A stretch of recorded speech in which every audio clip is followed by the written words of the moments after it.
Tasew Tafese Gashaw is a Southern Voices African research scholar with the Wilson Center's Africa program. He joins us today to discuss his research project here at the center. He's dealing with conflict resolution and peacebuilding, specifically looking at a border conflict along the Ethiopia-South Sudan border. Tasew, welcome. Thanks for joining us. Thank you very much. Tell us about your project. What are you looking at specifically? Okay, thank you. My project is related with my dissertation. I'm the PhD candidate at Addis Ababa University in Peace and Security Studies. And this project, what is I want to present and show in Southern Voice, is related with, it's just an extension of my dissertation, which is focused on the cross-border people interaction along the Ethiopia and South Sudan border. You write about the Murle people, not a well-known group of people. Tell us about the Murle. Who are they? Yeah, the Murle people are living in South Sudan along the border of Ethiopia, and they are neighboring with the non-governmental in South Sudan, Dinka and the like, and from the Ethiopian side they are neighboring with the Anyuaa people and the Anyuaa and Nuer people. They are classified into two, the lowland Murle, which are living in the Pibor area, and the highland Murle, who are living in the Boma mountain. And the lowland people of Murle are crossing the border and raiding cattle from their neighbors, and also abduct children from the mother of the Anyuaa and also the Nuer community. Most of the lowland people of Murle who are living in the Pibor area are the nomadic people, but the highland region of Murle are somehow the agriculture based on the agrarian community, which are not just like a nomadic. The people who are interact with their neighbors in conflict situation and conflict relation are the lowland people of Murle, not all Murle people. But all Murle people are often lumped together. Is that part of the problem? Yeah, they live together, and as well sometimes the lowland Murle also trying to kidnap children from the highland Murle themselves. Yeah. What is the motivation for the kidnapping? Why? Yeah, they have two reasons why they want to kidnap children. The first one is they want to enlarge their number of population. They have their own philosophy that if they enlarge their number of population, they have a possibility to control that area and monopolize their natural resources over there. And also they have strong people to fight with their neighbors, and they become to be strong.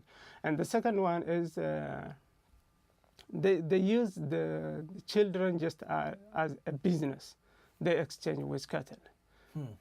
One child, if the child is a boy, they exchange with 100 cattle, and if child is female, 50 cattle.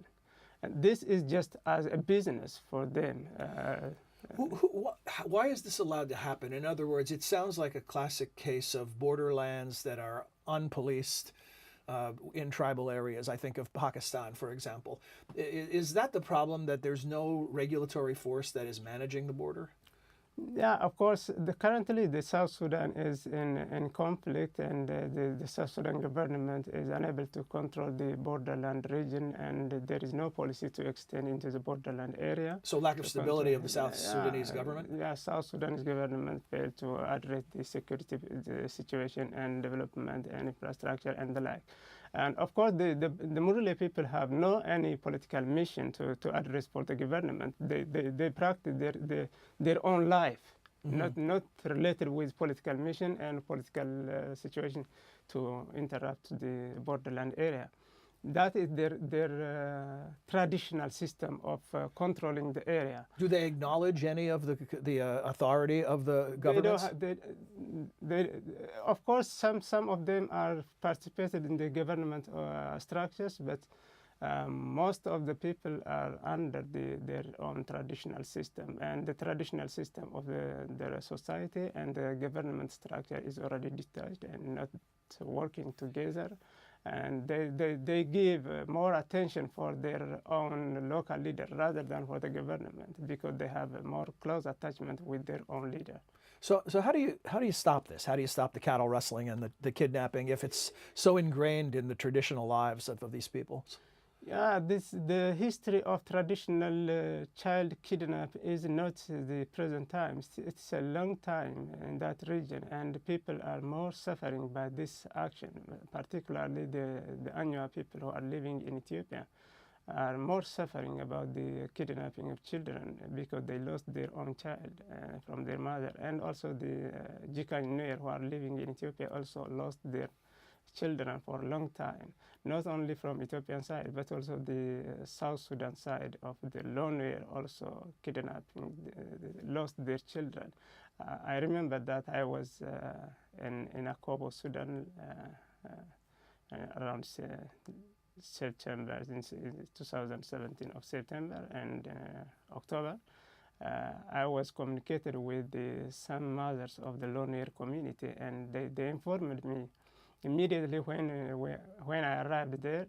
The Murle people, the Murle insurgent, not the Murle people, the insurgent group who are armed, took 2 children from the mother of Nuer community. The children, the age of children is one is 2 months, the second one is 3 months. Very, very infant. It's not. This is also, for me, it is a violation of human rights, of a violation of child rights.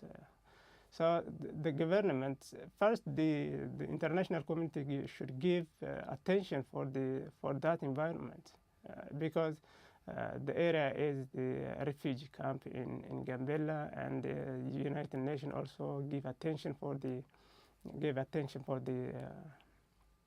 refugee camps, as well as the UN should give for the host community over there, and they should give attention for the people who are.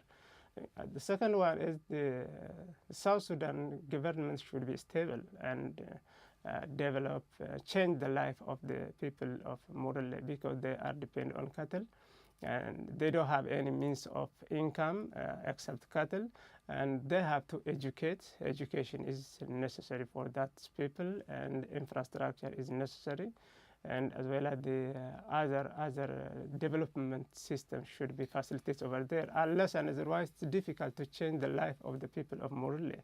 If they are dependent on cattle, if they have 2 philosophy, one in large number.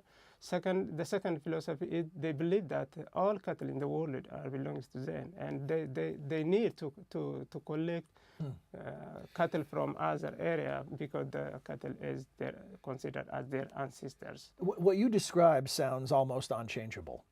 It sounds like or at least it will take generations. Yeah, it takes a generation, but if the South Sudan government political instability is solved by the... So that's the key elements, stability in South Sudan. Stability of South Sudan is the key element. Unless and otherwise, you couldn't extend the development strategies over that environment.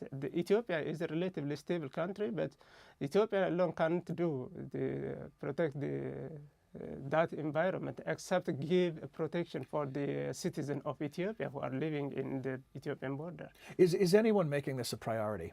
I mean, often you can't solve a problem if you don't have enough people paying attention to it, and you describe a very, very difficult problem to solve. Is there leadership there? Are there people who are giving voice to the needs of this region?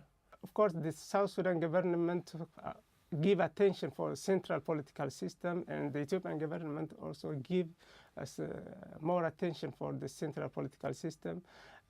Maybe the Gambella People's National Regional State give attention for that environment. But, you know, the Gambella Regional State is one of the autonomous region of regional state of Ethiopia, and there are some constraints to the Gambella regional state budget and the like. And as well as the border area region is international border.